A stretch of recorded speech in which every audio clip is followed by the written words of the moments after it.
Ouais, ouais, de la fierté, bien sûr. C'est, ça m'a même un peu surpris en revenant au vestiaire, d'avoir un peu envie de célébrer et tout, mais je me suis dit que c'est qu'une victoire. Mais c'est quand même, voilà, quand même un jour dont je me souviendrai. Et oui, il y a de la fierté. Le bilan du match est positif, étant donné qu'on a gagné déjà. Mais disons que c'est les instants après le match, on peut célébrer chaque victoire, les petites comme les grandes, les instants après le match, on peut célébrer, mais c'est soit après, soit le lendemain qu'on se remet au boulot parce que c'est loin d'être parfait individuellement comme collectivement.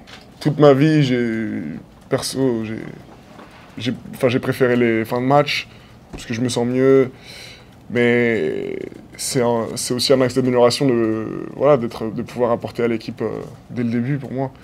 Et disons que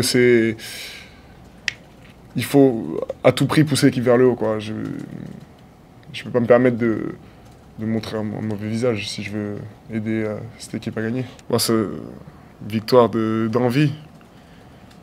On a bien vu que le momentum du match a changé en quatrième quart-temps et enfin voilà, au niveau collectif, on a totalement changé la donne, mais au niveau individuel, c'est voilà, je la voulais fort. Bien sûr que je le ressens et ouais, c'est bon, ça fait toujours chaud au cœur. Je pense que perso, j'aime avoir une relation avec les fans et parce que voilà, c'est en grande partie grâce à eux ce qui nous arrive, mais en même temps, ce qui leur arrive aussi, c'est en grande partie grâce à nous, donc c'est un cercle vertueux comme ça. Et voilà, pour moi, et puis pour moi, c'est aussi un essentiel des grandes franchises, des grands clubs.